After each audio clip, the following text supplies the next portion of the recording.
What's up guys, hope you're having a good day. In this video we will be breaking down all of the main card fights from this weekend's UFC on ABC 2 event headlined by Kevin Holland and Marvin Vettori. We're going to be taking a deep dive into all of these matchups from a betting perspective, and hopefully you'll be able to use the information in this video to make better betting decisions this weekend. I really hope this will help you to make better DraftKings lineups and also hopefully earn some extra cash on Saturday night. So first of all, I want to start the video by saying I'm very sorry for dropping this YouTube video breakdown late. Obviously we had no UFC last week, so you're probably all wondering, where's Allsop been? He's had 2 weeks to research these fights. Why is this video so late? Well, over the last few weeks, in the recap videos that I drop every Monday, I have been talking to you about some of the changes and improvements that I had planned to do to the website in that rare break in the UFC schedule that we had. Obviously, every Monday I drop a recap video where we go over our profit and losses from the previous UFC event, and I've been looking forward to that break for a while to improve navigation on the website, and just basically make it much easier for you guys to find the bets on the site and find the content that you pay for ultimately. So very briefly, I'm going to quickly go through the changes that I've already made. I'm going to talk about some of the changes that I still plan on making over the next couple of weeks, and then we'll get on to the fights. But just want to use this opportunity to talk to all the members on my website, because what I planned to do was put a video out at the beginning of this week explaining what all the changes meant, explaining what the updates to the site meant. But because there are still some updates I've got to roll out that I haven't done yet, that I'm hoping to have done, by the end of next week, I'll wait until all the changes are done before dropping that video. So even though there's been no UFC, I've been super busy. Of course, we had Bellator last week. We had Bellator this week as well.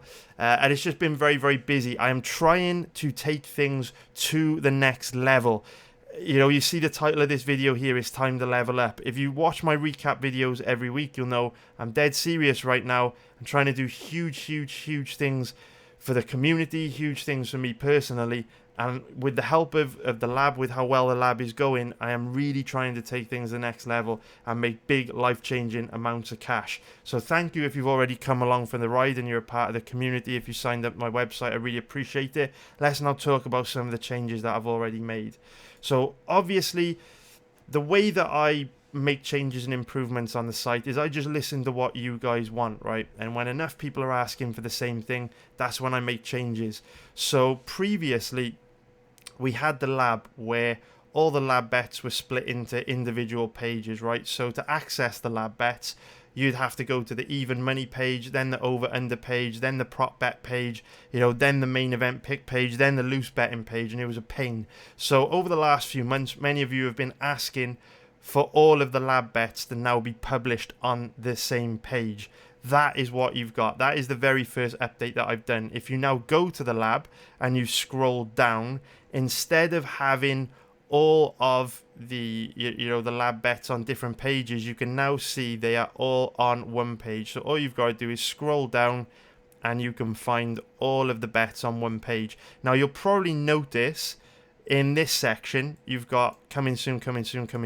Haven't had time to write these, these theories behind the experiment yet. I'm planning to do that by the end of next week. So by the end of next week, you'll be able to come to this page, and in this area here, it will explain to you the reasoning behind the experiment and any rules and criteria that we've got for the experiment. So for example, the even money bet experiment as a perfect example. This experiment is to see whether I can personally beat the bookies on, fights where they set even money odds, right? So I am forced to put a pick into the even money experiment for every single fight that is in the odds range of between 1.70 and 2.30, which is, I think, minus 143 up to plus 130. So I am trying to see whether I can use you know, all the tons of fight research that I do, all my knowledge, all my experience of making gambling for making money from betting on MMA for many years to beat the bookie. At the moment, I can. It's going phenomenally well. As you can see, we're up 20 units over the last year, betting level stakes 1 unit on every single even money bet over the last 12 months in the UFC. Gun to head, who would I pick? This guy at even money or this guy, right? Would I take Mackenzie Dern this weekend or Nina Ansaroff? Gun to head, who would I bet in an even money fight? And you can see we're up 20 bets. You know, we're up 20 bets over the last year, which is a phenomenally good result. But obviously, haven't had time to write down the theory behind that experiment yet. We'll get that done by the end of next week. So the lab bets the lab hasn't changed too much, but now you'll find all the lab bets on one page. And the whole reason why I created the lab in the first place, when I created the lab in early 2020, it was trying to find a way to squeeze out as much money from the fight research as possible, right? We sit down, we do 20 to 30 hours of fight research every single week. And we want to make sure, ultimately, we are maximizing the profitability from that 20 to 30 hours. You know what it's like if you're a business. If you produce a raw material and that raw material has, you know, waste products, you want to find as many ways to monetize those waste products as possible. You know, you might be, you might be a farmer producing, you know, I don't know, you might be a company that, you know, produces burgers, right? And you just want that beef, that meat to produce the burger, but you don't want to let any of the other raw material from the cow go to waste. You want to monetize as much of it as you can, right? It's kind of like the logic behind the lab. If we're sitting down and we're watching fights for 20 to 30 hours a week, let's try to squeeze as much money out of that as we possibly can. And the lab is how we do that. We run experiments on theories and trends we observe during fight research, measure theoretical bets over the long term, and hopefully they'll produce a profit.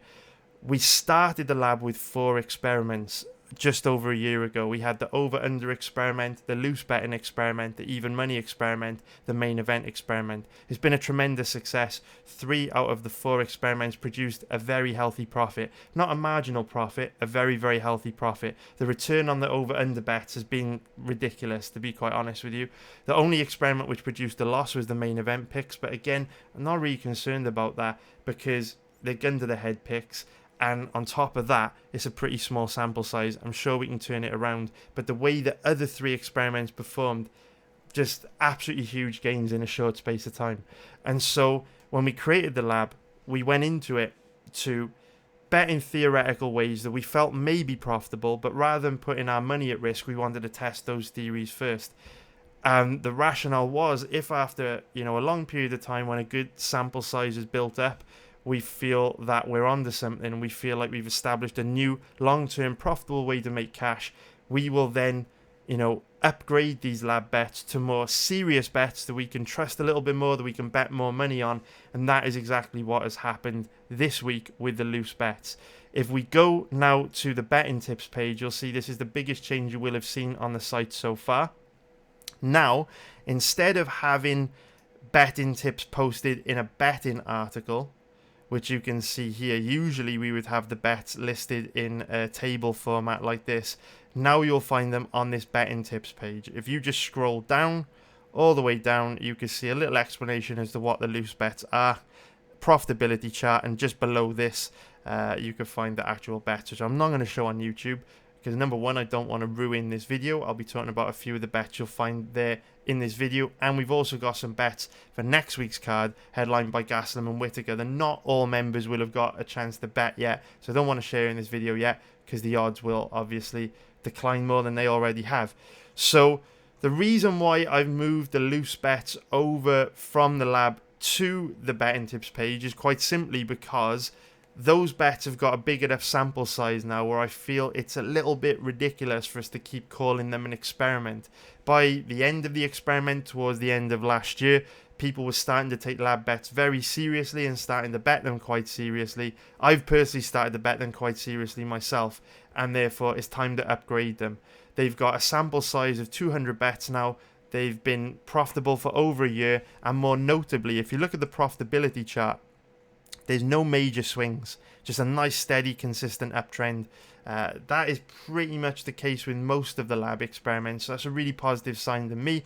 It means that the work we're doing, all the hours and hours and hours we put in every week in fight research is paying off, and hopefully we can avoid any nasty swings and variants, because hopefully the time we put in to the fight research will negate any nasty period of variance which we may run into due to bad luck, because hopefully we can work our way out of that relatively quickly with a higher volume of bets that come from these lab bets, loose bets, sorry. So those are the two biggest changes. Now, in the future, the way this workflow is going to go is I want to continue squeezing as much money out of the fight research as we possibly can. So if we're sat down for 20 to 30 hours a week watching fights where there are a million other better things we could be doing, I want to make sure we're getting as much money out of that as possible. We want to get maximum bang for buck.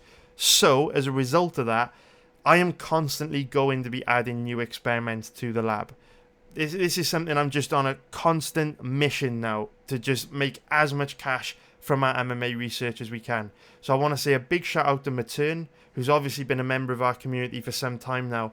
Matern has been in my live betting group, one of my elite members for a long time, and recently, he offered to help me with the lab, and he's been doing phenomenal work behind the scenes. We can't really show you what we've been working on yet, but trust me, there are some big things coming. And I can't thank Matern enough for all his hard work. We've been running some theories in the background, back testing some betting strategies that we think will work very well based on historical data. And trust me, some of the experiments that we will be adding to the lab in the future could really be, I'm not going to say a game changer, because the lab's already changed the game. But the lab 2.0, these new experiments Matern is working on, could really take things up even another level than what we've already taken it. And big shout out to Hilty and Paul, who have already offered to help Matern with this project, because it is a big job just for one person. So shout out to you boys. I can't thank you enough. So yeah, basically the way this is going to go from the future is we will keep digging for these experimental bets to put into the lab. We'll keep finding theories to back test, different betting strategies to test. And we will, put bets into, these experiments every single week for every UFC card. And then, if after 200 bets they're profitable, we'll upgrade them and move them into the betting tip section, because at that point, 200 bets, pretty good sample size. After 200 bets, I think we can feel pretty confident that they're going to be profitable long term. If after 200 bets they're not profitable, we could just kill the experiment off, realize that it wasn't going to be profitable long term, not waste our time on that theory anymore, and move on to something else. So right now, loose bets have got a sample size of about 235 bets. They have produced a phenomenal profit, as you can see. Very, very healthy profit on the loose bets. So they've been upgraded to the betting tips page, and the even money bets is very, very close to being there. The over-under bets have produced an excellent profit, 20 units of profit over the last 12 months, but the sample size is still very small at 35 bets. So I'm not ready to, upgrade the over-under bets yet. I think they need a bit more time, a bit more work before we move them up. But the even money bets are very, very close to being there. You can see that they've got a sample size of 165 bets. So up 20 bets out of the last 165 is a great return. And once these even money bets cross over that 200 bet threshold, these will also be upgraded to the betting tip section. So if one day you come onto the lab and you can't find the even money bets anywhere, they've moved, they disappeared, go check the pre-fight betting tips page. That's where they're likely to be. So I hope that makes sense. So big changes.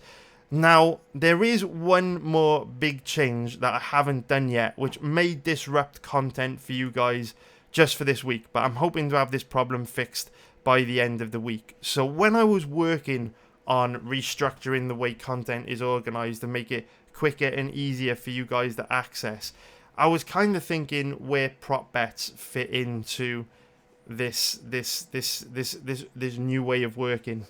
For me, because we've been tracking the results on prop bets since 2019, right? We've got 2 years of data on prop bets. Prop bets have got a very large sample size, right? It didn't feel appropriate to put prop bets in the lab because, we've proven over the last 2 years that we're profitable betting props. So, with the sample size on props being so big, with the profit chart, being quite healthy, it doesn't really fit into the lab, right? It's moved past that. But then I was thinking to myself, I don't really want to put it on the betting tips page either. Because if you look at the betting tips profitability charts, I won't show you the bottom one. If you keep scrolling down, there's another set of bets under there, right? I won't show you those bets because then I'll reveal, some betting tips I don't want to reveal to you guys yet. But obviously, if you look at the profitability chart for the loose bets, it's just a nice steady uptrend, right? You get the occasional dip, but for the most part, nice, steady, consistent gains. My concern with the prop bets is because our strategy is to go for high risk, high reward bets. We quite often get situations where, every prop bet on a card will lose, right? Because we're rolling the dice and we're going for these bets that may not necessarily have the best shot of winning, but prop bets that have a reasonably good chance of winning with a great risk-to-reward ratio with a great payout. But obviously, because of that dynamic, the win rate on props is going to be quite low. And because of that, you get these crazy swings. So what bothers me is what I'm worried about is obviously we get new inexperienced gamblers come into our community every week, right? And what bothers me is if they see prop bets listed on the betting tips page, they may feel overconfident in props. So for example, obviously the bets that you'll find on the betting tips page are my most confident bets, right? And to be fair, if you look historically at the profitability charts, it's quite safe to trust them. I've got a long history of making money betting on MMA. My most confident bets over the long term likely to do pretty good. What I'm really worried about is if I put the prop bets onto the betting tips page, an inexperienced gambler could come onto this page, look at a bet like Ashley Yoder to win by decision at odds of 7.0, weigh that equally to one of my more confident bets and just go too big on it. On the prop bets page, I have loads of disclaimers about how props are full of volatility, how they're very risky, how you could expect big swings with them. But we know people just don't like to listen to that kind of stuff and they can skim over it and then they'll cry about it after and blame me for them losing loads of cash.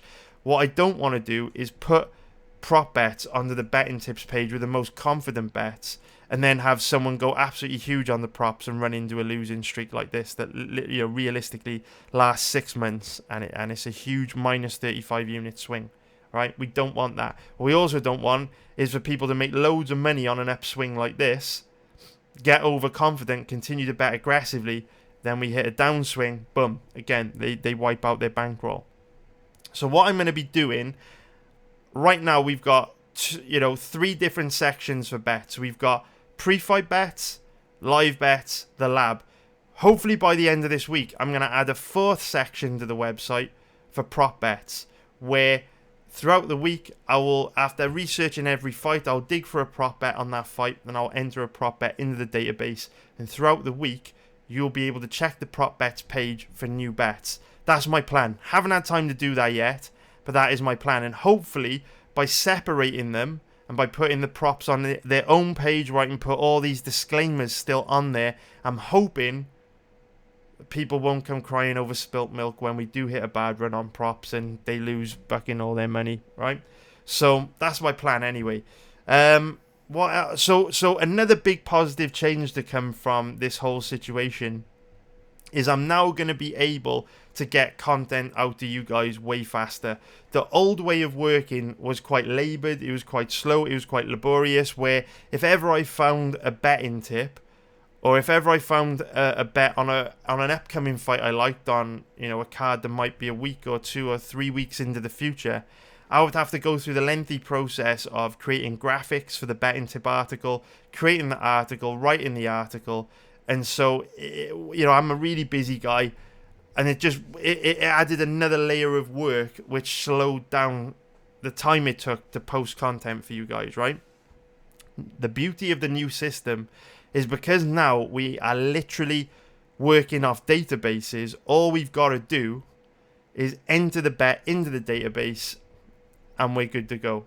You know what I mean? So if I see a great betting opportunity 2-3 weeks into the future, I could cherry pick that fight to research, put the bet straight into the database for you guys, and, you know, it's going to be way faster than the old way of working. This new way of working is better for everyone. And again, every single fucking year we take things to the next level, and it ain't fucking stopping anytime soon. The lab's been a game changer, and 2021 is when we really maximize the potential of the lab and see those gains that we deserve from all the hard work that we've been putting in.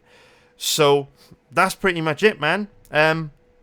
Couple of other things to talk about, I guess. So yeah, the situation with prop bets means prop bets will be posted very late this week. My priority is to get that page created so that in future events, you know, we'll have a much more solid foundation to work from. So this week is, you know, everything's in a transitional period at the moment. Everything's late, everything's chaotic. Just this, you know, we've got a busy summer of events coming up, huge events coming up, right? The Gastelum Whitaker card, Usman Masvidal card, Chandler Oliveira card. We've got a lot of big cards coming up. This is everything I'm doing on the site now is to give us a more solid foundation to go hard when we get all these big events coming up. So that the prop bets are going to be chaotic this week. Gotta bear with me. So there's no prop bet live stream this week. I'm just really busy. We've also got Bellator Friday night. Really busy with that. I'm sorry. It's just it is a lot of work to do right now, man. And then I just want to talk to you guys about a few of the other changes that will be coming that I haven't had time to work on yet. So got to create the brand new prop bets page, which will be coming. I'm also working on a new automated alert system. Don't know exactly how this is going to work yet, but I basically want it to work where when I enter a new bet into one of the databases in either the lab or the betting tips page, you will receive an email alert or a text message alert, wherever you decide, or both, or you can opt out, or I doubt many of you will opt out.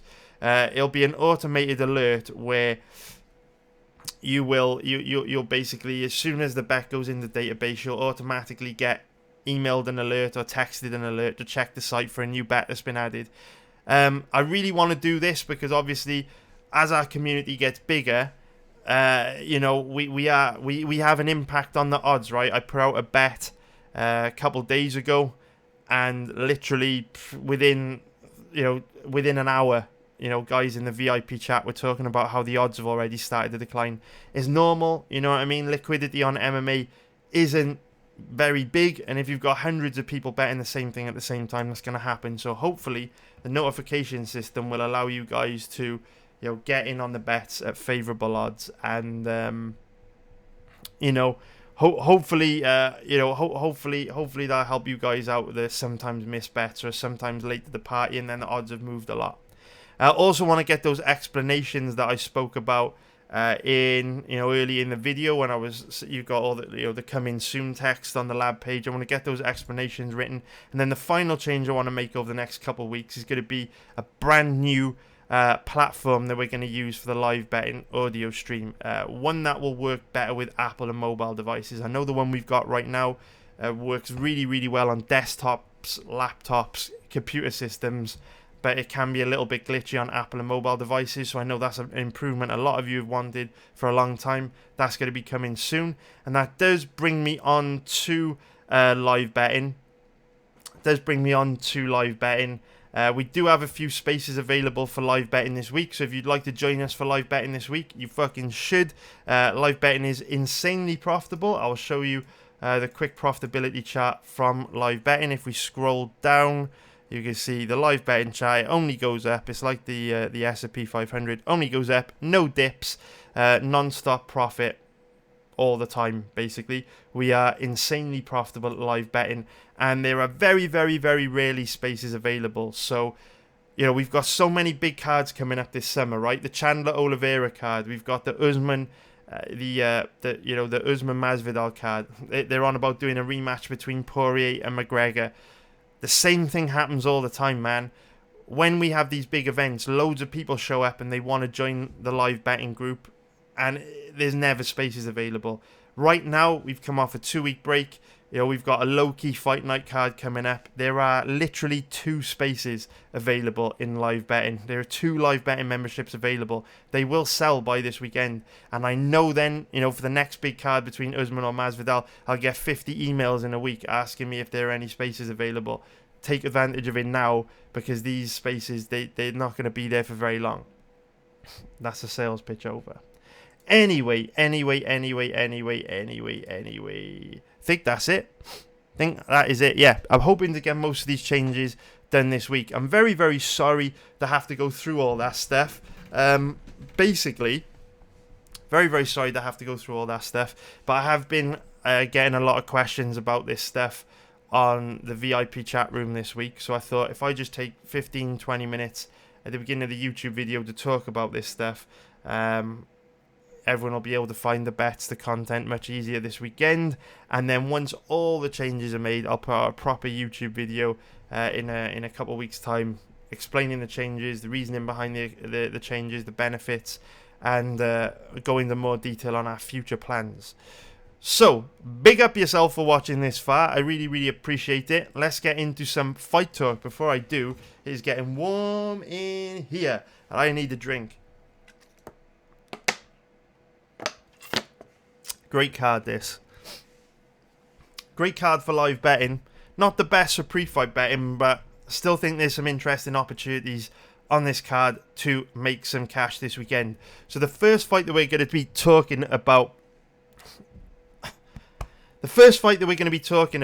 in this video, let's talk about Mike Perry and Daniel Rodriguez. So this is a very, very interesting fight. It's interesting because I think this fight would be very easy to predict if we knew what version of Mike Perry we were going to get on Saturday night. The fact that we don't know what version of Mike Perry we're going to get on Saturday makes this one pretty difficult to call. However, based on the way the odds are looking, I do think there's an opportunity to make some money on this make some money on this fight, and I do think there's a strong position. It's risky though. Need to make that very clear. It's very risky from the offset. So if we take a look at the odds on this fight, currently we have got Daniel Rodriguez as the favourite, down at around an average of say 1.61 odds, which is minus 164 for an implied probability of 62%. And if we take a look at the odds on Mike Perry, he's currently the underdog at an average of about 2.37, which is plus 137 for an implied probability of 42%. So the bookies see this fight roughly 60-40 in Daniel Rodriguez's favour. And if Mike Perry shows up and performs in his last 2, like he did against Mickey Gall and Tim Means, I definitely agree with these odds. Mike Perry has looked extremely poor in his last 2 fights. He straight up gassed out after 2 or 3 minutes against Tim Means, and then for the remainder of the fight was a punching bag. And against Mickey Gall, he looked so flat, so slow, and so out of shape that even a relatively low-level striker like Mickey Gall was able to circle away from him on the outside, chip away at him and outstrike him. The only reason why Mike Perry was able to beat Mickey Gall was because he was able to wear Mickey Gall down with that pressure, take him down, rack up a good amount of control time, and also steal rounds with takedowns. So that's really, really interesting, because obviously a few years ago when Perry was at his best, there's no way Mickey Gall would have survived for 15 minutes standing against a guy like Mike Perry. And yet, with how much Mike Perry has declined, with all the issues that he's had in his personal life, Mickey Gall was actually able to outstrike him, which is crazy to think about. So if you're basing your opinion on this fight on the last 2 performances we've seen from Perry, I absolutely agree with you. Daniel Rodriguez should be the favourite. However, there are some interesting X factors at play, where I believe the version of Mike Perry that we get this weekend may be a lot different to the version of Mike Perry we've seen in his last 2. So, obviously, Mike Perry is a crazy guy. He had that issue where he got drunk at the restaurant and caused all kinds of crazy stuff. You know, he had that issue where his mum called the police on him, and obviously his ex-wife has accused him of domestic violence. So Perry is a wild guy. We all saw the Instagram story of him, you know, covered in blood, covered in broken glass after selling watches or something in Miami. The guy is absolutely crazy. However, we know Mike Perry is a lot better than what he's shown us in his last 2 fights. In his last 2 fights against Means and Gall, he's looked flat, he's looked slow, he just hasn't looked sharp, hasn't looked in shape. But we know, based on his performances against Vicente Luque, Paul Felder, you know, Alex Oliveira, we know that Mike Perry is much better than what he's been showing us very recently. And so, when you look at a guy like Mike Perry, he's only 29 years old. You know, he came into the UFC at just 25, 26, young enough to be making a lot of mistakes when he's getting, you know, big $50,000 fight night bonuses, you know, a lot of hype in the media, you know, a lot of attention from the media. It's easy for a guy like Mike Perry, you know, young, talented, popular, to, you know, make some bad career decisions, right? And let his ego get the better of him. However, Mike Perry has fallen on hard times. Mike Perry will know that things haven't exactly been going great since the Vicente Luque fight. He had his nose crushed by Luque, had his nose broken again by Jeff Neal. He barely scraped past a low-level striker in Mickey Gall, and then he got completely outclassed by Tim Means after gassing himself out after 3 minutes. Mike Perry must know that something has to change, or he is on a one-way ride to BKFC. And there are strong signs coming into this matchup that Mike Perry has identified that he needs to change, and he is making positive changes to turn his career around. Look at the shape that this guy is in. You know, Mike Perry's been posting lots of training pictures, lots of training videos on his Instagram profile. You can see the kind of shape that Mike Perry is in coming into this fight. This looks like a guy in shape to me. If you check his Instagram profile, we can also see that he's now training at MMA Masters. MMA Masters is a phenomenal gym. It's one of the most underrated gyms. I've always felt like MMA Masters has been in the shadows because they're based in Florida, and obviously you've got 2 of the best MMA gyms in the world in Florida with American Top Team and Sanford MMA. There was previously, you know, Henry Hoof Combat Club, Hard Knocks 365, Black Zillions. Obviously, you know, Florida and MMA gyms, you know, some of the best MMA gyms in the world are in Florida, right? So MMA Masters have always been in their shadows, but MMA Masters is a brilliant gym, and to see Mike Perry go and train at a gym like this is a really, really, really positive sign, coupled with the fact that he's looking phenomenal, you know, in his Instagram training footage and pictures. But this week at the media day, Mike Perry said some interesting things, which we really, really need to take seriously. Very, very often, I will get guys come to me and I will hear them say things like, you know, so-and-so fighter has said this in an interview. What do you think about this? And my standard response for people that ask me stuff like this, you know, they ask me questions about what I think about what a fighter said in a particular interview. My standard response is, don't pay too much attention to what fighters say in interviews, because they will quite often just tell the media or just tell the fans what they think the media want to hear. They will give standard cookie cutter responses, or they will play down the significance of a few things to try and, for their own sanity, you know, talk themselves into things not being as bad as they actually are. So, for example, say a fighter is coming into a fight and their weight cut is absolutely brutal, and an interviewer asks them, how is your weight cut going? Very, very unlikely that fighter says, it's really hard, my weight cut is going terrible, I'm feeling really scared over it, and I don't think I'm going to make weight on Friday.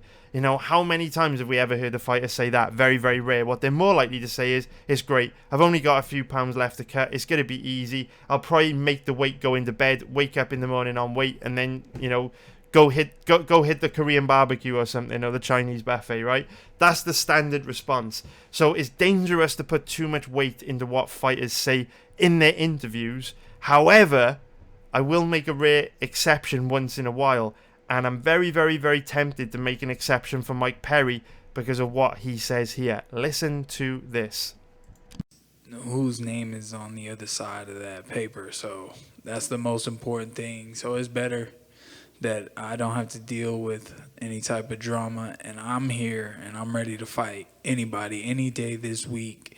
Every day this week, I'm ready for pictures. I'm ready to take my shirt off. I'm ready to show out and go all day long, 5 rounds, nonstop. I don't know. It's, thanks to God that I feel better than I've ever felt. Yeah. Life has changed for you since the last time we saw you, right? It's platinum papa now, I guess. I mean, what's life like for you as a dad getting ready for a fight? I like the platinum papa. All right. Hey. No, my son means the world to me and my family and my life, and just lit this fire that I didn't know was gonna happen. And I'm happy for it and I'm grateful for it, and I'm gonna stay humble, and I was just doing an interview and I said, now I have a reason to be a role model. I never really cared to be some type of role model before, but now I have someone I'm gonna teach everything to, and that's the thing is like as a dad, I'm like I don't wanna. You can't push too hard, and then you don't wanna miss anything. You don't want to be like, man, I could have told you about that, and I missed it. But who knows what's going to happen? He's only 3 months old, so sky's the limit. Yeah, it's an issue. So this is absolutely huge for me. I love hearing Mike Perry talk about this because this is personally a phenomenon that I've experienced myself.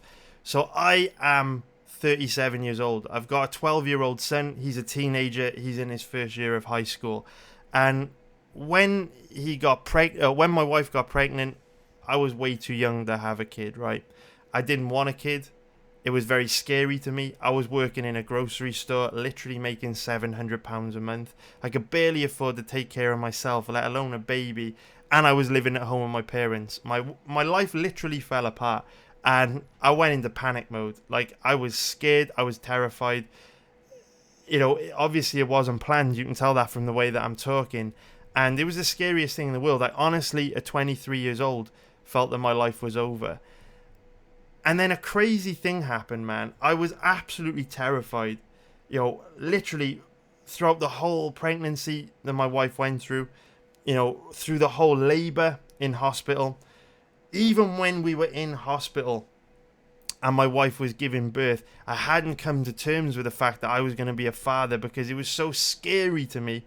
I just couldn't deal with the size of what I perceived to be a problem that I had to face. It was so scary to me. Honestly, I was a broken man. I was in a bad way.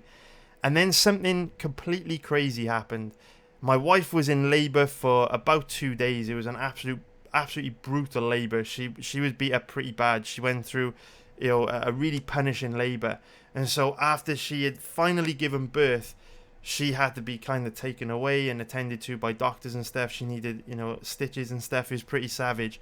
And so I was kind of just sat in the chair, completely like traumatized by this like ordeal we'd been through over the last 2 days, seeing how much pain and suffering my wife had gone through.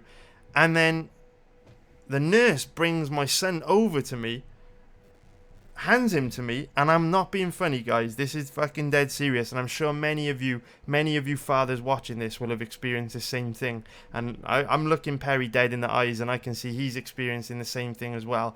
The second, like the millisecond, fraction of a second that the nurse handed me my son, literally every single fear in the world that I ever had went away. I was like comfortable. I was at peace. It was crazy. Just all my fears were alleviated straight away. Literally as soon as I held him, it was gone.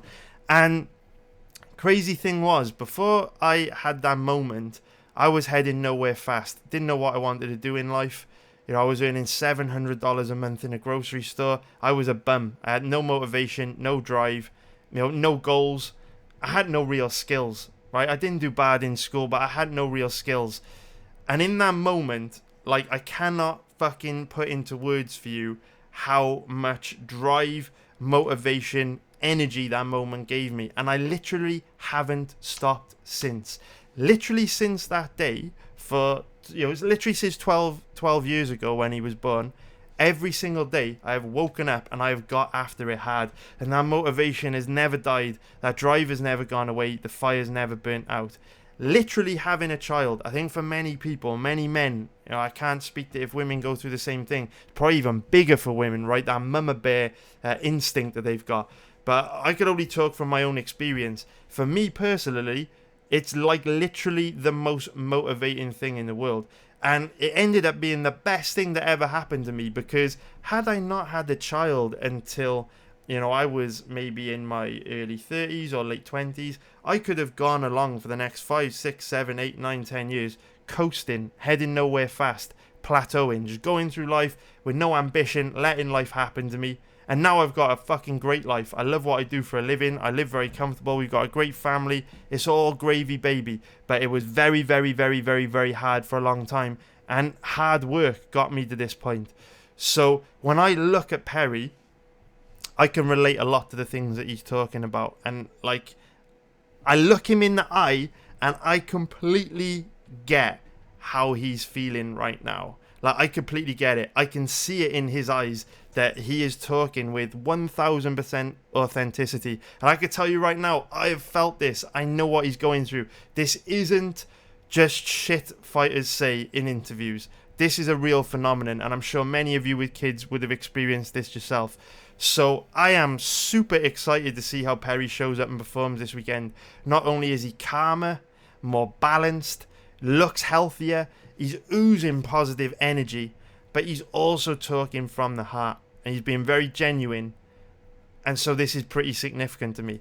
This is significant because if we bring this back to what that means in the context of this fight, what I can tell you is if Mike Perry shows up and performs like he did in his last 2 fights against Mickey Gall and Tim Means, I think Daniel Rodriguez causes him big, big, big trouble. However, if Mike Perry shows up and performs like he did against Vicente Luque and Alex Oliveira, I think he murders Daniel Rodriguez. When Mike Perry's at his best, he is an extremely difficult problem to solve. I actually think this was a really bad decision when he lost the split decision to Vicente Luque. I thought Mike Perry won the first 2 rounds of this fight pretty clear. It was a pretty clear 29-28 decision for me. At worst, I think the fight should have been scored a draw if you give Perry the first and second round and then give Luque a 10-8 third round for all the damage he was able to inflict to Perry's nose. But if you go back and watch that fight in the cold light of day, I feel pretty comfortable in saying Perry won that fight. So, we've seen recently how good Vicente Luque has looked. Okay, he looked phenomenal against Tyron Woodley, phenomenal against Nico Price. He's on an absolute tear. If Mike Perry shows up and performs like he did against Luque, if we get Mike Perry back to his best, or with how good he's looking on Instagram, with how positive he's sounding in his interviews, this weekend we might see the best version of Mike Perry we've ever seen, and that is a very scary prospect. But bringing this back to gambling, what does that mean in the context of this fight? Well, if you look at this, Mike Perry is a reasonably decent underdog here. Current odds are about 2.37, which is plus 137 for an implied probability of 42%. If Perry shows up and performs like he did against Vicente Luque, I cap him at about 70% here. It's possible we get the best version of Mike Perry we've ever seen this weekend if he really has turned his career around at MMA Masters after having a baby. And so I think this is a bet with a great risk to reward ratio. If Perry shows up and performs like he did against Mickey Gall and his last fight against Tim Means, these odds are exactly where they should be. There's no value in these odds. But if he shows up, equal to how he looked against Vicente Luque, he's going to cause Daniel Rodriguez big problems. So at underdog odds, I do think Mike Perry's worth a gamble here. It's definitely a gamble. Maybe Mike Perry is kidding us all. Maybe he's just saying what we think, we need to hear him say in that interview. But for me, he came across as very authentic. I've experienced this myself. He looks in phenomenal shape, and we know Mike Perry is a hell of a lot better than what he has shown in his last 2 fights. And a motivated, hungry, and aggressive Mike Perry is a very, very scary thing. So how do we see this fight going? Well, one of my biggest issues with Daniel Rodriguez is that he's very much a volume striker. He just likes to chip away with his opponents with his lead jab and his power left hand from the southpaw stance. He just kind of likes to chip away at guys and rack up volume on them. He doesn't do a particularly good job of putting his stamp on rounds though, and that's really what cost him in his last fight against Nicholas Dalby. He racked up volume on Dalby but didn't really land anything significant, didn't really land anything notable. And he really didn't show any urgency. He's one of those guys that's very, very one-paced. Just kind of chips away. And he doesn't go up a gear, if his opponent is starting to take the fight to him or if he's slipping behind on the scorecards. He's one of these guys that just doesn't show urgency. It was very, very clear in the Nicholas Dalby fight that every single round was close. And rather than Rodriguez thinking, do you know what, I'm a far better striker than this guy. I'm going to go up a gear now. I'm going to walk this guy down. I'm really going to put it on him and put my stamp on these rounds. Instead, Rodriguez really let those rounds slip away, which you can't afford to do against Mike Perry. And Daniel Rodriguez has also got a really, really big weakness where when he's exchanging, he doesn't move his head. He throws big wide hooks, but he leaves his chin up high and exposed. Dwight Grant was able to exploit this by dropping Rodriguez and almost finishing him. But we know Mike Perry has major power in his hands, right? If you're going to get into crazy wild exchanges with a guy like Mike Perry and leave your chin up high and exposed, we know Perry hits hard, he's very accurate, very dangerous. Obviously, it's been a long time since Perry won a fight by knockout. Haven't seen Perry knock anyone out since 2017. However, like we've been saying throughout this video, if Perry comes in at his best this weekend, motivated, hungry, aggressive, and ready to perform like he did back when we've seen the best of Perry in his fights against Vicente Luque, Alex Oliveira, this is a pretty scary guy. So at the current odds, I think Perry is a reasonably good bet as an underdog. What I would say is because there is uncertainty over what version of Perry we're going to get, you don't want to go too big on Perry this weekend because, it could be all talk in the interview. However, I lean more towards believing him. I think there's a pretty good chance he's turned his career around, got his career back on track, and I think we're going to see Perry at his best this weekend. So, moderate underdog odds. I'm going to take a very small bet on Perry. Just my personal philosophy on betting MMA. I'm never going to go big on a guy like Perry until they prove to me in the octagon they've turned things around. But I will take a small speculative bet when I feel it's more likely that a fighter's turn things around, and the risk to reward in the odds makes it sensible to do so. Perry is a moderate underdog. Rodriguez isn't great. I'll take it all day long. So we now move on to the next fight that I want to talk about in this video, which is going to be Nina Nunes against Mackenzie Dern. So this is a fight that has divided a lot of opinion, and people have been talking about the fight a lot this week. Surprised to see so many people interested in this one. If we take a look at the odds on this fight, we can see that Mackenzie Dern currently around about an average of, call it 2.15, which is plus 115 for an implied probability of 47%. And if we take a look at the odds on Nina Nunes, we can see that she's currently around about an average of 1.71, which is minus 141 for an implied probability of 58%. So again, roughly 60-40 in the eyes of the bookies in favor of Nina Nunes. Now, quite often when we're researching these fights and we're breaking these fights down, X factors are really big factors that we've got to take into consideration. They're intangible things that we don't really know to what extent they're going to have an impact on how a fight plays out. But we know that, X factors have to be taken seriously, right? And there are several pretty significant ones here. So the first one being that Nina Ansaroff is quite old for a strawweight. 35 years old in the lower weight classes, the lighter weight classes, is getting up there in age. If you think about the light heavyweight division, the heavyweight division, fighters tend to mature a little bit later on, and so 35 years old in the light heavyweight or heavyweight division could be considered quite young. But then if you look at the flyweight division, the bantamweight division, that is very much a young man's division, and 35 is considered quite old. 35 years old for a strawweight, which is obviously the lightest weight class in the UFC, isn't good, because obviously, Nunes is going to be declining from fight to fight athletically. She's not going to be getting better at 35 years old, is the point I'm trying to make. You would expect Nina Nunes to get worse every time we see her, now that she's in the tail end of her career. So 35 years old, pretty old for a strawweight. On top of that, it's been a very long time since we've seen Nunes, right? Haven't seen her since all the way back in June 2019. That's a 2-year layoff, and that's a long time. We talk about Nunes being quite old, and obviously a lot can change in the last 2 years. I'm sure that Nunes has been training very hard. I'm sure that she's been working to improve. She trains at one of the best gyms in the world at American Top Team.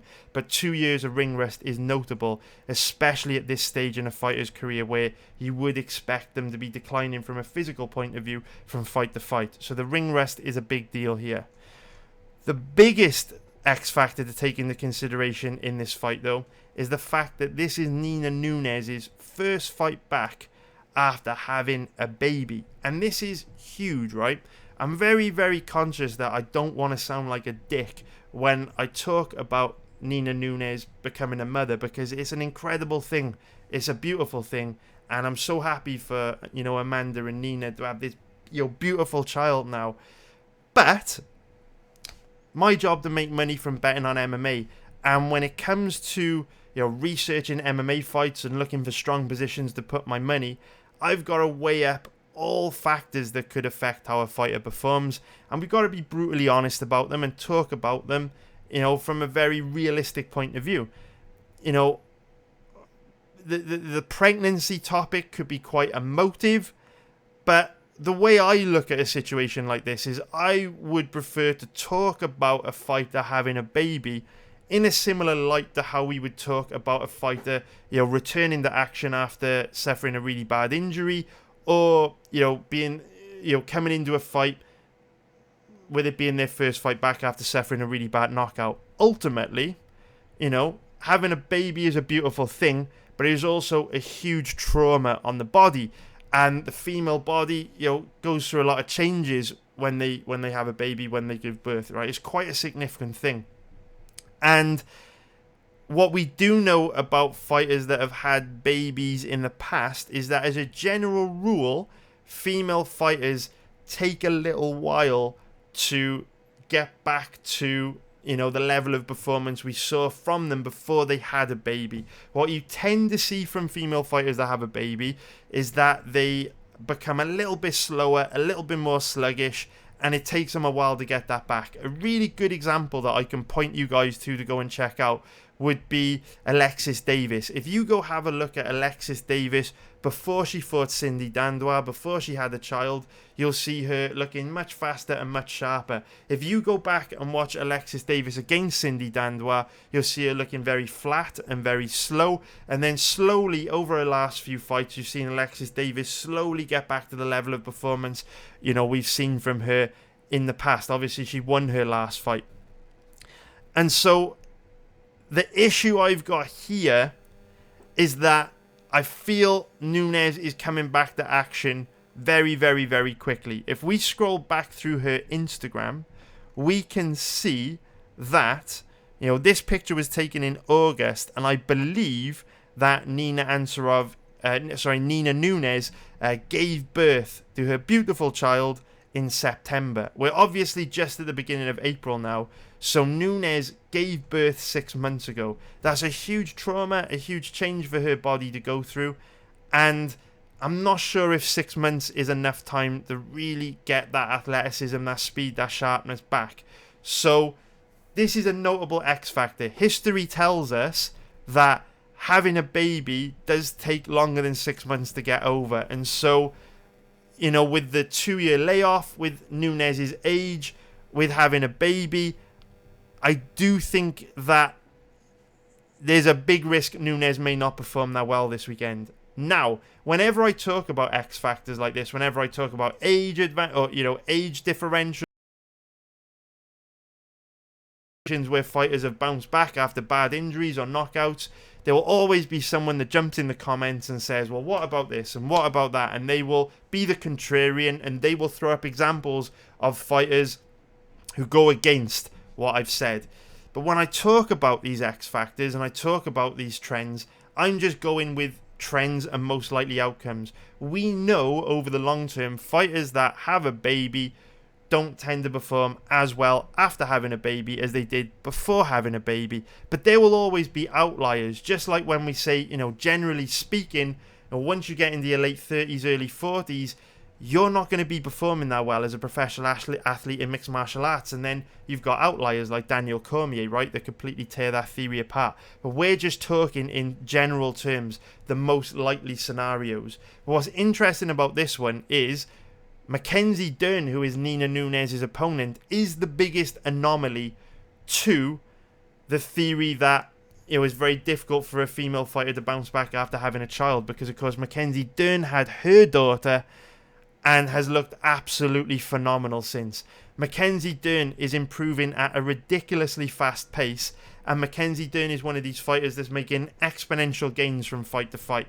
She looks phenomenal. Every time we see her, Mackenzie Dern gets better. So, I want to make that clear, because I'm a guy that has to make money from putting my money in strong positions. And one of the main ways I do that is by betting on most likely outcomes. Based on all the historical data that we've got, if you ask me what is the most likely outcome this weekend, is Nina Nunes going to look better or worse than before she had a baby? Most likely outcome, she looks worse. That is the data I base my decisions on.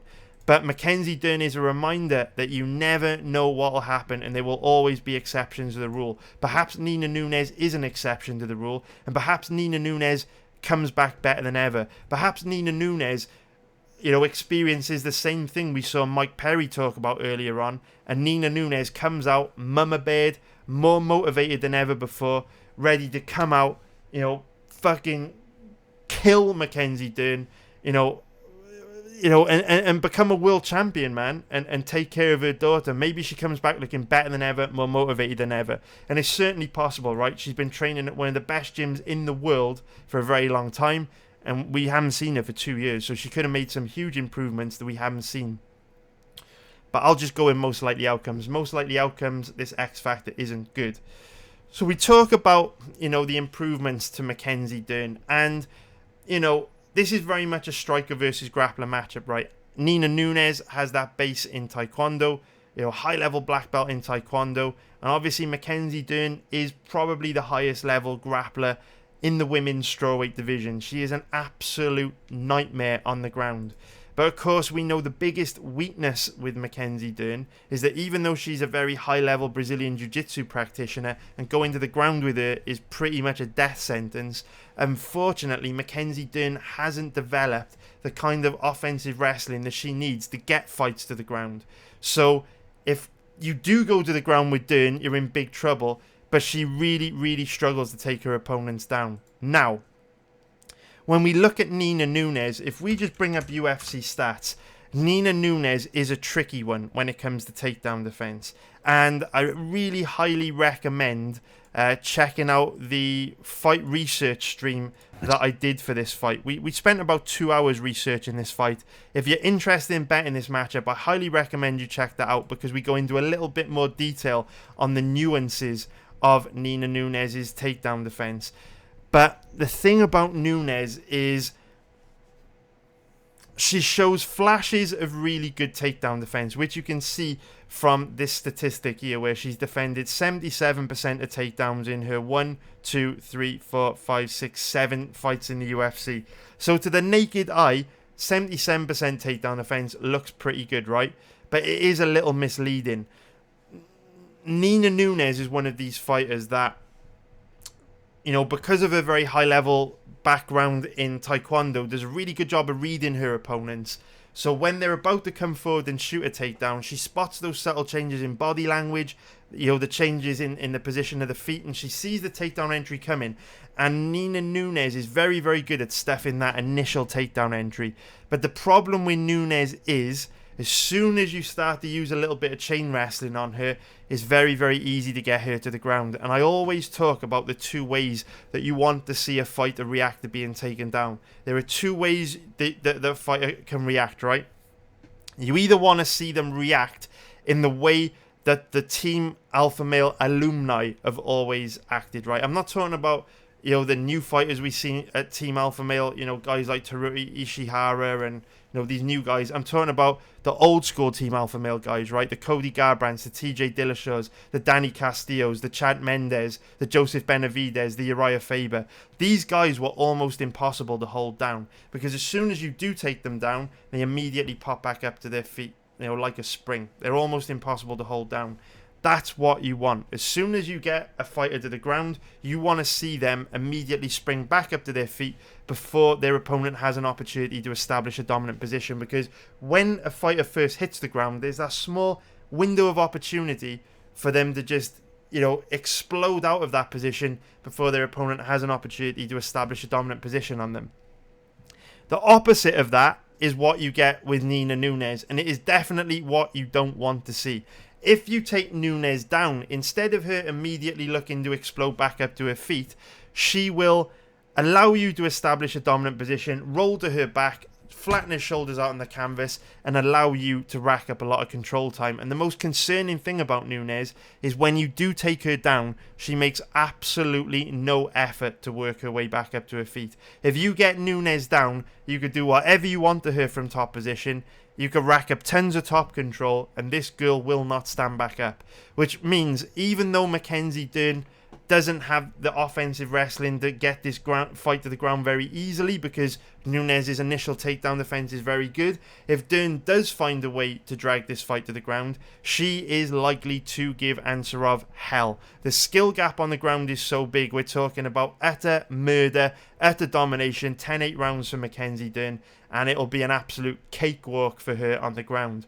So, we've spoken a little bit about, Nunes having very good takedown defense, Dern not being the best when it comes to offensive wrestling. So right now, it's fair to have that little bit of bias that it's going to be unlikely Dern is going to be able to get this fight to the ground. However, I do think in fight research, we identified one weakness in Nina Nunes' skill set, which I do believe Mackenzie Dern can exploit and may potentially exploit. It's tough to say whether she will because she never has in the past, but I'll go into in a few moments time why I think there is a very, very, very clear and obvious path to victory for Dern, which Nina Nunes may struggle with. So, when we look at Nina Nunes' base, her base is obviously Taekwondo. And what do we know about Taekwondo? Right, Taekwondo is a kicks-based style of striking. Taekwondo fighters throw power kicks, but they also throw short, slow, choppy, range-finding kicks to measure distance. If you go back and watch Nina Nunes' past fights, you won't see her throw a lot of punches. She doesn't really have much boxing. Her biggest weapon is her kicks, right? She's got that base in Taekwondo. I really, really feel this could get her into a lot of trouble with Mackenzie Dern, because what you see from Nunes is she throws a lot of teep kicks, push kicks, choppy range-finding kicks to the legs and body, but she throws them quite slow to measure distance and find her range. The problem with that kind of kick, when you throw in these kicks, knee height, hip height, body height to measure distance, is if you don't throw them with a lot of speed, a lot of snap, like you see from a guy like Edson Barboza, if you just throw them out there to find range, slow and choppy, like John Jones, you are at risk of your opponent being able to catch one of those kicks and turn them into a takedown. If you think about it, when Edson Barboza throws a leg kick, it is literally, you barely see it. He uncorks it and lands it in a flash, right? Light speed. He digs in really hard, turns his hip with major speed.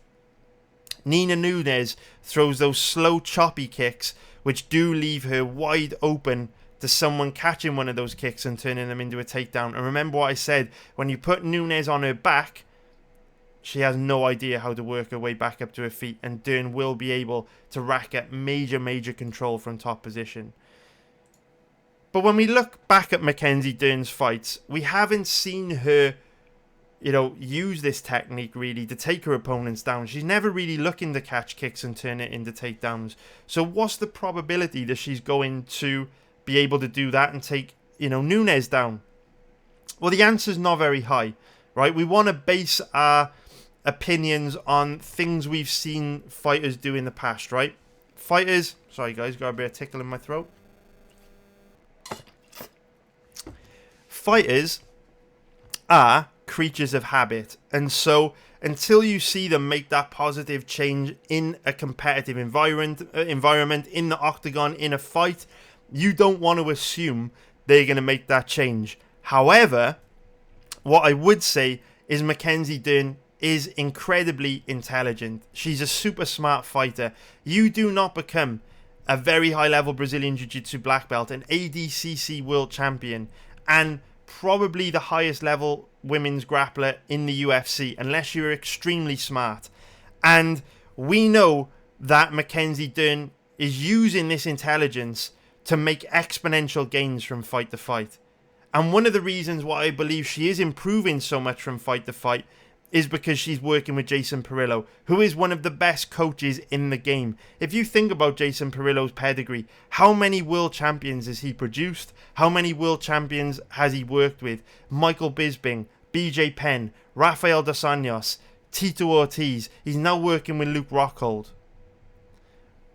Michael Bisping has a whole chapter in his book where he basically pays tribute to Parillo and talks about how Parillo is the best coach in the history of MMA, one of the best coach he's ever worked with, and how he credits Parillo for his win over Luke Rockhold.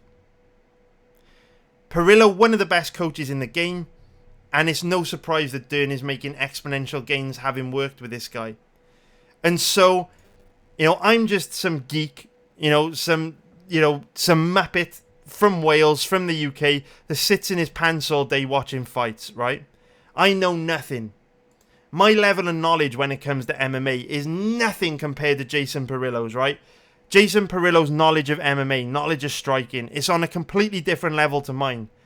If I can study Nina Nunes and spot this clear and obvious path to victory for Dern that anyone can spot, you bet your ass that Parillo can spot the same thing. Go and read Michael Bisping's book. It's a brilliant autobiography. I can't recommend it enough. In Michael Bisping's book, he speaks about the specific things Parillo saw in Luke Rockhold's overall game when studying footage on him that enabled them to drill and train specific techniques that they knew would lead to Bisping causing Rockhold some big trouble. If I'm able to identify weaknesses in Nunes like this that Dern can exploit, I am damn sure Parillo's done the same thing. And so, how likely it is that, how likely is it that Dern will catch Nunes' kicks and turn him into takedowns based on past fights?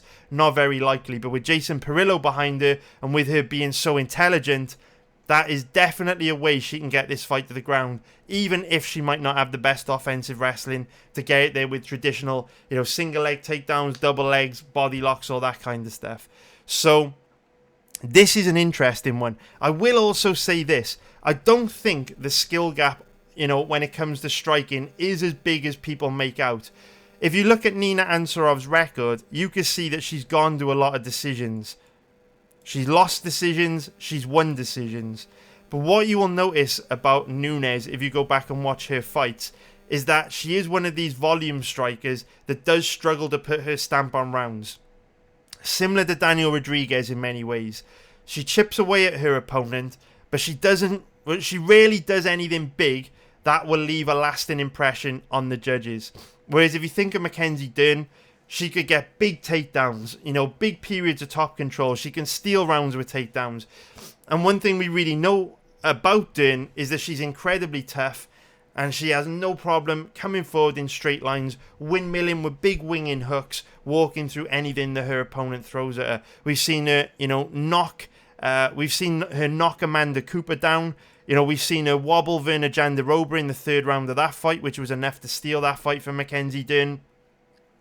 And so, if you think about this dynamic, how these girls match up from a stylistic point of view, there's no doubt that when it comes to technique, Nunes is the more superior striker. However, Dern's scrappiness, her work rate, her ability to just get inside and rough girls up, I do think that can close the skill gap a little bit because Nunes is going to be trying to stay on the outside, chip away with these pretty technical kicks, and Dern's just going to walk through those kicks, windmilling big hooks, and potentially, having bigger moments in rounds, which give her more scope to steal rounds from Nunes, because historically Nunes has struggled to put her stamp on rounds. So when we add all of this stuff up that we've just spoken about, what does this mean for this fight from a betting point of view? Well, when you look at Nina Ansaroff as the favourite, personally, there's no way I can bet Ansaroff here. She's old for a strawweight. She's coming back from a long layoff. This is her first fight back after having a baby. She's very, very weak off her back, very low level on the ground, and she struggles to put her stamp on rounds. Mackenzie Dern has an amazing coach behind her that may identify catching kicks and turning them into takedowns as a way to get this fight to the ground. She has an enormous advantage over Nina Nunes on the ground. Great gas tank, very tough, making exponential improvements from fight to fight, and she's aggressive, fights at a high pace, and has more ways that she can put her stamp on rounds. So, I'm not personally going to be betting on Mackenzie Dern this weekend, but with both girls at even money, if you do want to bet on this fight, I think it's Dern or pass. To the naked eye, this is a very difficult stylistic matchup for Dern because, Nunes' takedown defense is reasonably good. Dern struggles to take her opponents down, but I think there's a lot more at play here, which, for me, makes it quite obvious that Dern is the right side to be on. But let me know what you think. It's obviously, it's a fight that a lot of people are interested in. It's a fight that a lot of people have strong opinions on. So leave a comment below and let me know, man. Let me know what you think. So we now get into the next fight that I want to talk about in this video, which is going to be Smiling Sam Alvey against Julian Marquez. So we've just spoken about two phenomenal fights. Daniel Rodriguez, Mike Perry, and, Nina Nunes and Mackenzie Dern. We now move on. Let's talk about Sam Alvey and Julian Marquez. So if we kick things off by taking a look at the odds on this fight, we've currently got Julian Marquez as a very big favourite, around about 1.53, which is minus 189 for an implied probability of 65%. And if we take a look at the odds on Sam Alvey, he's currently around about a 2.65 favourite, which is plus 165 for an implied probability of 38%. So for me personally, this is a very, very difficult fight to bet. This is not a fight that I would bet if I were you, just because both these guys are very inconsistent. They're both plagued by bad fight IQ, and you never really know, what you're going to get from either guy. This is definitely Julian Marquez's fight to lose. I would say that he is better than Sam Alvey everywhere, which is why it's absolutely appropriate for him to be the favourite here. If it stays standing, Marquez is faster, more technical. He throws a much higher volume of strikes than Alvey. And if it goes to the ground, Alvey is difficult to hold down, so I don't think this fight is going to go to the ground. Marquez is quite weak off his back. But, Alvey's grappling is not great. Alvey doesn't want to be on the ground. Alvey does train at a predominantly grappling-based gym at Team Quest. But what you usually see from Alvey is if the fight does go to the ground, he immediately looks to pop back up to his feet. Marquez doesn't have the best offensive wrestling, doesn't have the heaviest top game, so I would expect this to be a stand-up fight. If this stays a stand-up fight, which I expect it to, I definitely lean towards Marquez, just because Sam Alvey is very gun-shy, only throws a very low volume of strikes, and, isn't as dangerous as he used to be, right? You go back a few years, and Sam Alvey had big power in his power left hand. Over the last few years, since breaking his jaw in training against Sean Strickland, he's been a lot more gun-shy. He's found it a lot more difficult to pull the trigger. And this is a phenomenon that we do see with fighters that break their jaw, right? Earlier in the video, we were talking about how, pregnancy is a huge thing for the female body to go through and how it could take a long time to get over that. A broken jaw injury is exactly the same. Some fighters never ever recover from a broken jaw. And I still feel Alvey is suffering from the effects of breaking his jaw in training against Strickland. The rehabilitation is grueling, where you have to eat through a straw for, 8 weeks, and it's incredibly painful. Alvey is nowhere near as aggressive as he used to be, And for that reason, Marquez has got a great chance of outstriking him here and just out-voluming him over 3 rounds, outworking him over 3 rounds and winning a comfortable decision. So Marquez is the favourite. He deserves to be the favourite. You know, it's very likely he wins this. However, we know that Marquez has very, very bad fight IQ, right? Against Maki Bitolo, came out very, very reckless in round 1, looking very sloppy with his striking. Gave up very weak takedowns. Spent a long time on his back, not really doing anything, which is a big red flag because Maki Bitolo is a very low-level grappler. And on top of that, Marquez, in my opinion, looked quite tired and flat after round 1. Now, a big part of that might have been, the big layoff. We were talking earlier on about how ring rust could affect Nunes coming back into the octagon this weekend on a 2-year layoff. And obviously, Marquez was out for 2 years before fighting Maki Bitolo. But like I always say, I can't trust a fighter to have improved until I see those improvements in the octagon.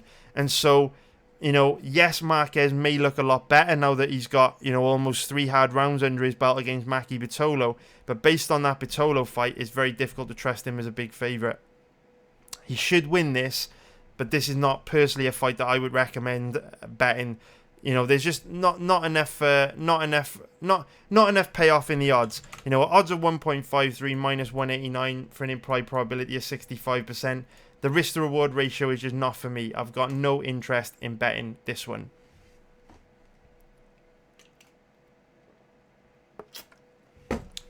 We now move on. Now let's talk about the fight between Arnold Allen and Sadiq Yusuff. So if you take a look at the odds on this fight, we can see that Allen, currently the underdog at about 2.25, which is plus 125 for an implied probability of 44%. And if we take a look at the odds on Sadiq Yusuff, he's currently around about an average of 1.71, which is minus 141 for an implied probability of 58%. Straight out the gate. Perfectly real with you, straight up and as clear as I can be. I think this is a great stylistic matchup for Sadiq Yusuff, and I think he's a very good bet this weekend. I think Arnold Allen has got specific weaknesses that no one has been able to make him pay for in the past because they haven't had the right set of skills to make Allen pay for his weaknesses. But I think Sadiq Yusuff has the perfect set of skills to exploit Allen's weakness and probably knock him out, if I'm being quite honest with you. I think Sadiq Yusuff is a great bet this weekend. So, the main reason why I think Sadiq Yusuff is a great bet is because Arnold Allen's striking defense is very, very, very bad. If you go back and watch any of Allen's fights, you'll see that he just doesn't read his opponent very well. He doesn't see the shots coming, doesn't move his head, carries his left hand very low from the southpaw stance, and he is a sitting duck to a knockout. Now, what is interesting about Allen is that he's never been knocked out before. He's got an impressive record of 16-1. And if we scroll back through his record, his only ever loss was by decision. And to be fair to Allen, we've never even seen him in trouble standing. He's never been rocked. He's never been wobbled or anything like that. So I know all of you that, wiki cap fights. I know most of you don't actually do proper fight research or proper tape study when you're, making your betting decisions. I know there are a lot of wiki cappers out there. I know right now you'll probably be thinking, this guy is a fraud. This guy is a clueless idiot. How can you say Sadiq Yusuff is very, very likely to knock Arnold Allen out when he's got a record of 16-1 and no one has been able to knock him out in the past? And this is where wiki capping and making bets based on stats and things you read on Wikipedia pages can get you into a lot of trouble. Because I do personally think, based on how these guys match up from a stylistic point of view, Allen is going to be very susceptible to the knockout here. If you look at who Allen has faced in the UFC so far, I don't believe Allen has faced the right styles of opponent to really punish him for how bad he is defensively. If we look at it, Nick Lentz, primarily a grappler, no power in his hands. But if you go back and watch that fight, Lentz was able to repeatedly land his power right hand over and over and over again. Melendez, Melendez was coming back off a USADA suspension. He was 37 years old. Melendez has been on a steep decline, and shortly after this fight against Arnold Allen, he retired. Melendez was a shadow of himself against Allen, which made Allen look a lot better than he actually is. Jordan Rinaldi, grappler. Mads Burnell, grappler. Makwan Amirkhani, grappler. Yatsin Metza, grappler. Alan Omer does have a base in Muay Thai, but more of a volume striker. And so when we look at the majority of the guys that Allen has fought in the UFC, none of them are really dangerous strikers. None of them really have the power in their hands to make Allen pay for how bad he is defensively. So when you look at how these guys match up from a stylistic point of view and their styles of fighting, this is such a good fight for Sadiq Yusuff. Both guys are primarily strikers. You know, Allen does grapple a little bit, but what I would say about Allen is he doesn't have the heaviest top game. He's quite weak off his back, and Sadiq Yusuff is one of these guys who's very, very difficult to hold down, right? Earlier on in the video, when we were breaking down the fight between Mackenzie Dern and Nina Nunes, we were talking about the two ways that you want to see a fighter react when they're taken down. We are talking about the Team Alpha Male alumni reaction of immediately popping back up to their feet like a spring when they get taken down, compared to the fighter that will just accept being on the bottom, hesitate before working their way back up to their feet, and give their opponent a lot of opportunities to control them from top position. Allen is more that guy who will accept being on the bottom for a decent period of time before he finally decides to work his way back up to his feet. Yusuff is the exact opposite. Yusuff has that Team Alpha Male style of exploding back up to his feet. As soon as Yusuff hits the ground, he looks to pop back up to his feet like a spring. Go check out his last fight against Andre Fili to see exactly what I mean. So, if we look at how these guys match up from a stylistic point of view, Allen is a southpaw striker. Sadiq Yusuff is an orthodox stance fighter. That means both guys are going to be in the open striking stance. I'll actually see if I can find you a diagram of this. I'll see if I can. I'll see if I can find you a diagram. Okay, you can see it here. You can see it here. Actually, is there a better picture? Yeah, this is a better picture. So, Shogun against Lyoto Machida. You've got Machida in the southpaw stance with his power left hand, you know, furthest back. Lead leg is right leg. And you've got Shogun in the orthodox stance, power right hand back here, right? So when you've got this southpaw to orthodox dynamic, you're in what's called an open striking stance. Arnold Allen is the southpaw, and Sadiq Yusuff likes to fight orthodox. What you notice if you go back and watch Arnold Allen's fights is that he carries his left hand very, very low, which means his chin, you know, the left side of his head, completely exposed to his opponent's power right hand from the orthodox stance. This is really, really significant because of how Sadiq Yusuff likes to fight. If you go and watch Yusuff, he likes to come forward with a lot of pressure, but he doesn't attack with pressure. What I mean by that is, if you think about a pressure fighter like Nate Diaz, right? Nate Diaz, probably one of the most, one of the most well-known pressure fighters we've got in MMA. Diaz likes to come forward with a lot of pressure and, you know, throw a really high volume of strikes and just wear you down with that volume. Sadiq Yusuff's style of pressure is completely different because Yusuff is actually a counter striker. To the naked eye, it might look that Yusuff is a pressure fighter, but he actually uses that pressure to be able to counter you. So what Yusuff likes to do is come forward, throw the jab out there, put a lot of pressure on you, close the distance so much that you feel compelled to have to come forward and alleviate that pressure. And when you come forward and try to alleviate that pressure, Yusuff looks to either slip the shot from behind the high boxing guard and then counter you. This is very, very, very, very significant. If you go back and watch Arnold Allen's fights, you'll see that when he comes forward and attacks, he always has his left hand down very low and the left side of his face completely exposed. His chin is exposed. He doesn't move his head. He doesn't read his opponent very well, and he doesn't see the shots coming. Sadiq Yusuff is excellent defensively. He's reckless. You will see him get into crazy exchanges, which is why we've seen Yusuff wobbled and dropped a few times. But defensively, he's very, very good because he's always reading and reacting to what his opponent is doing. He gets caught because he gets overly aggressive and sucked into these reckless exchanges. But defensively, when he's switched on, he's very, very good. So what you see Yusuff do is come forward, throw the jab out there. And he's throwing the jab out there to get you to attack him.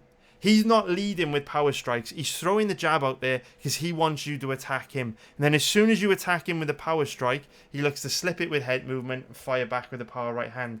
And this is why Yusuff scores so many knockdowns. You know what they say, the shots that hurt you, the ones that knock you down are the ones you don't see coming. And that's why Yusuff has so many knockdowns under his belt. People think about Yusuff as being this crazy power puncher, but I don't actually think Yusuff is a crazy power puncher. I think it's Yusuff's speed that makes him so dangerous, because he's so fast and so accurate. You just don't see that right hand coming. It lands with laser precision. So in this matchup, where you look at how both guys match up from a stylistic point of view, you're going to have Allen coming forward and attacking Yusuff, throwing lazy left hooks, left hand down low, and he's going to be wide open to the counter right hander Yusuff. Because if you think about this logically, right, visualize Allen. Visualize Allen as Machida, the southpaw. Visualize Shogun as Yusuff, the orthodox stance fighter.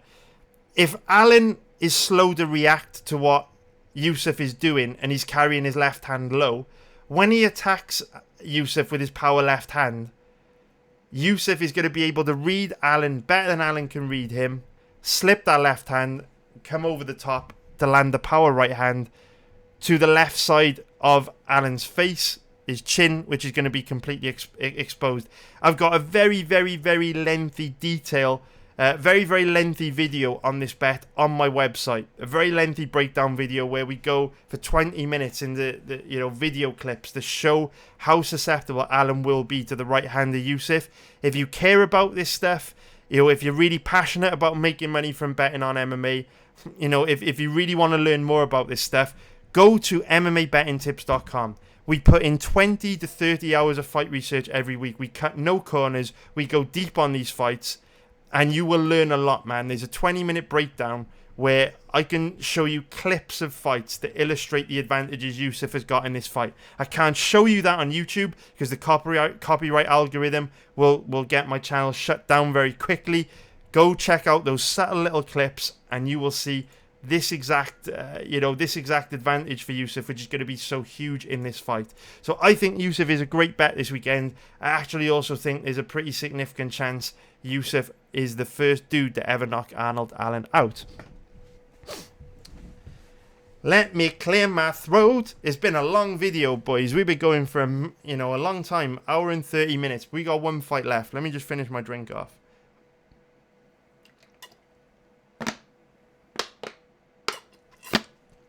Okay, hope you're all enjoying this, man. If you are enjoying this, you know what to do.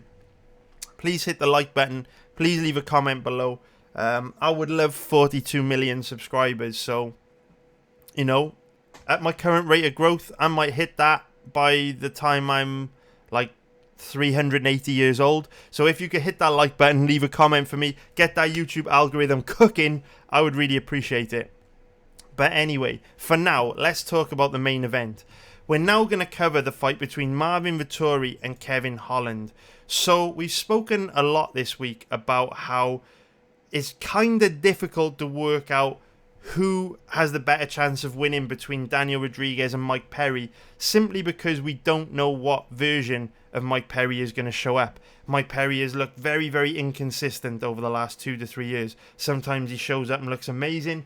Sometimes his head isn't in the game. He shows up out of shape and just doesn't look that good.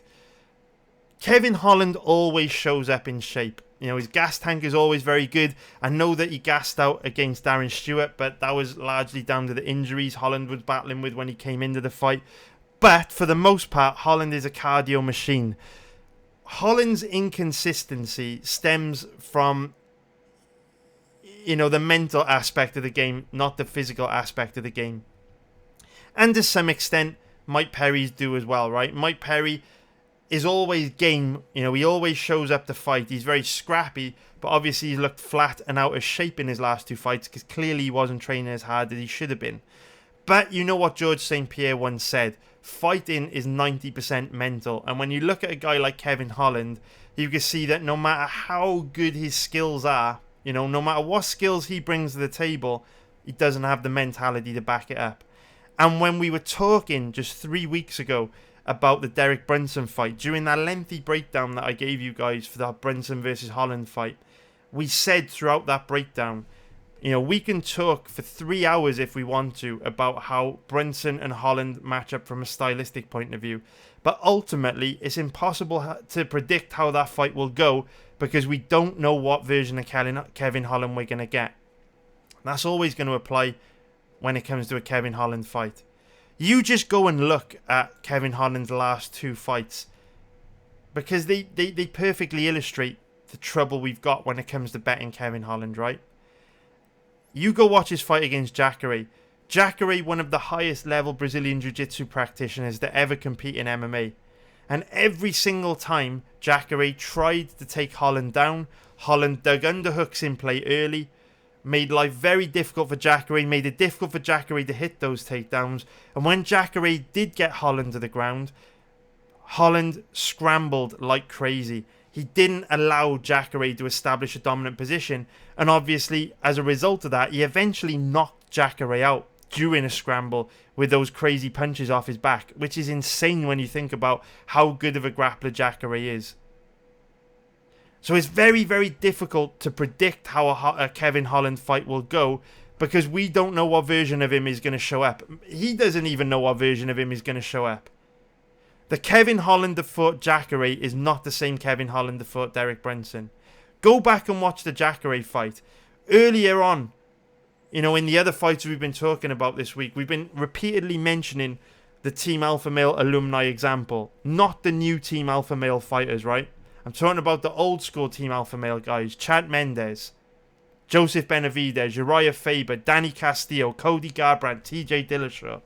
These guys are impossible to hold down because as soon as they hit the ground, they're immediately trying to scramble back up to their feet. That's what Holland did against Jacare. Every time Jacare took him down, he scrambled like crazy, which made it very, very difficult for Jacare to establish a dominant position. That is the complete opposite from what Kevin Holland did against Derek Brunson. Not only did he give up weak takedowns, I don't think I've seen him battle for an underhook throughout the entire fight when he was fighting for underhooks like crazy against Jacare, but when he got taken down, he did the exact opposite of what you should do. Go to his back, allowed Brunson to flatten his shoulders out on the canvas and just accepted being on the bottom and did absolutely nothing from the bottom. If you go back and watch this fight, at the end of round 2, Derek Brunson was gassed out of his mind. How do you go from knocking out Jacare off your back to being dominated for 5 rounds on the bottom against Derek Brunson? Derek Brunson was gassed out of his mind after 10 minutes. And yet, there was another 15 minutes left in that fight, and Holland just laid on his back, did absolutely nothing off his back. So, I think when we look at how Holland matches up with Marvin Vettori, it's impossible to say. It's impossible to say. Because I will say this. All we can do is try and make the best decision possible with the information we've got available. And you are only as good as your last fight. Marvin Vettori is better than Derek Brunson in every single aspect of MMA. He's a better boxer. He's a much better grappler. He's got better offensive wrestling and a much heavier top game. We saw Derek Brunson dominate Kevin Holland 3 weeks ago, and everything Derek Brunson did to win that fight, Vettori can do better. And he's younger. So this is one of those fights where you look at the odds, right? Vettori currently around about an average of 1.30. Minus 333 for an implied probability of 77%. Based on Holland's last fight, this should be an absolute cakewalk for Marvin Vettori. This should be the easiest fight of Marvin Vettori's career. But obviously his odds reflect that. He's one of the biggest favourites on the card. Would I bet on Kevin Holland here? He's a very big underdog. He's a talented fighter, even though he is a knucklehead. Kevin Holland's odds, 3.75, which is plus 275 for an implied probability of 27%. Would I bet on Kevin Holland? Not a fucking chance. The guy's an idiot. He needs to sort out his mentality, or he's going to end up in BKFC real quick. The problem with this fight is there are weaknesses that Vettori has that Holland can exploit. I just don't trust that he's smart enough to exploit them. Let's play a little clip of Kevin Holland from his Media Week interview, where he talks a little bit about how he felt after that loss and how he plans on turning things around this weekend. Back home. I was gonna say that's the tough part, right? Is everybody thought it was entertaining until you lose, and then now it's not entertaining anymore. Like you shouldn't be acting that way. Yeah, I mean, I still have little things to say here and there, but overall, I just want to get the job done, take my ass home, and spend some time with the kid, get back in here when they need me to get back in here, and then see what the future holds after that. What did you personally take out of your performance last time? Did you think, like, I mean, is there something you think, like, what did happen that night, I guess? I guess you could say I'm a little delusional. I feel like at the end of the day, I knew I was losing on the scorecard, but at the same time, it's like, how the fuck do you grant a guy a win for laying and praying for 20 minutes? And when the fuck do you stand the fight up? If you don't do none of those, then, I mean, hey, it is what it is. You know what I mean? And it's like you go back and you watch the Dern Till versus Tyrone Woodley fight. How many times they break that fight? How fast? How quick? How this? How that? You know what I mean? Then you got me here locking this man up. He ain't doing shit. And you don't stand the fight up. It is what it is. What I took away from it is the same thing my son said. Daddy, don't let a man hump you anymore. So I won't let the man hump me anymore. Fair enough. Do you have any regrets at all for anything that happened in that fight? No, no regrets at all. No regrets for talking to Khabib. No regrets for people being upset. No regrets for anything at all. I seen what I needed to see. People's reactions gave me a lot. Now here I am. I'm stepping up last second, giving you guys what you want. Like Chael Sonnen said, I owe the people one. This is me giving the people what I owe them. I plan on getting what I feel like I owe myself as well. I'll get those. Like I said before, I'll take my ass home, and then we'll see what's next. You know, it is what it is. The people can be sour after I fuck their money off once again. They talk about how they bet all that money on me, but, you know, bet money on Marvin. I'll take that money. My people who really believe in me, they'll bet some on me. They'll bank in the money that they missed last time. And like I said before, I'll go home and I'll have a good time. Wow, is that Amanda Nunes right there? Oh, my God. So, very interesting, right? Very, very, very interesting. So, in the other video that we put out where we were talking about Mike Perry and how there were strong indicators that he had turned his, you know, he may be turning his career around, right? He looks in better shape than ever. He sounds more motivated than ever. And he's made a really positive change by going to train at MMA Masters. Remember what I said at the beginning of that video. It's dangerous to base betting decisions on things the fighters say in interviews, because fighters will quite often tell you what you want to hear, and this is why I very, very rarely weigh things the fighters say in interviews very heavily, right? But occasionally I'll make an exception. Mike Perry's one of those situations. When you hear Kevin Holland talk in this interview, and I recommend going and watching the whole thing, there's a lot of little clips in here I would like to play you, but what I've just shown you should give you an idea for, you know, what we could expect from Holland this weekend. When it comes to a guy like Kevin Holland, I worry that he is just saying what he thinks the media want him to say, or what he should be saying. Because, you know, Holland talks about, you know, not allowing a man to hold him down and hump him anymore. So, you know, that could indicate that, you know, he's going to perform more like he did against Jacare and try and scramble like crazy on the bottom. But then he says he has no regrets over what happens, or what happened in the Brunson fight. And he kind of makes the excuse a little bit that the referee didn't separate him and stand him up. But then he goes on and says, you know, I'm going to come out, perform much better than this week, you know, repay my fans and, you know, and turn things around. So, you know, Holland is a strange guy, man. Holland is a very strange guy. You know, when it comes to this fight, what I would say is there is one big weakness Marvin Vettori has that Holland can potentially exploit. Vettori tends to slow down a lot as the fight goes on. And because his gas tank is a little bit sketchy, he has long periods of inactivity in his fights where he needs to pace himself. Remember, this is a 25-minute fight. So there are opportunities here for Holland to win this. There are opportunities for Holland to score points and win rounds during those long periods of inactivity when Vettori takes breaks to try and pace himself, that's when Holland can really crank up the pace, put a volume on Vettori, you know, and try and steal rounds and outstrike him. Also, we know that Vettori likes to grapple. We know Holland is very, very weak off his back. But we also know, based on the Jacare fight, that Holland can scramble like crazy off his back. We also know, generally speaking, Holland's gas tank is amazing. He wasn't even breathing heavy after 25 minutes with Brunson. We know Vettori's gas tank is very, very sketchy. One thing we know about a fighter like Holland is even if his takedown defense isn't great, even if he does get taken down, because of how scrambly he is on the bottom, he can make a guy in top position have to work very, very hard to maintain that top position. If Holland gets taken down by Vettori, he may not be able to work his way back up to his feet, but by scrambling relentlessly, throwing punches, elbows off his back, throwing his legs up with triangle and armbar attempts, he can force Vettori to work very, very hard off his back, much harder than he forced Brunson to work. And with Vettori already having a bad gas tank, that does give Holland the path to victory in a 25-minute fight. Would I bet on it though? Not a fucking chance. We saw Brunson take Holland down, completely dominating for 25 minutes, and there's no doubt that Vettori is better than Brunson everywhere. But we never know what version of Holland we're going to get. So this fight is an easy pass for me. There's too much risk in betting Vettori just because the risk to reward ratio is so bad. At odds of 1.30, minus 333 for an implied probability of 77%. I'm not interested in betting Vettori here.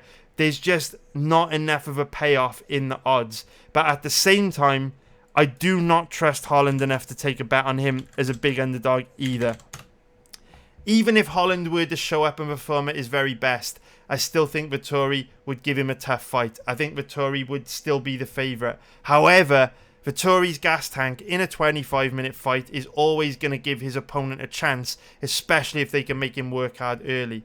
So I hope you enjoyed this. That is it for this video.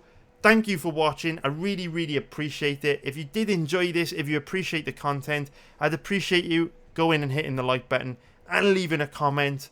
And yeah, I hope you make tons of money this weekend. Good luck for this weekend. I hope you crush it. Nice one for watching. Love you all. Take care, boys. I'll see you.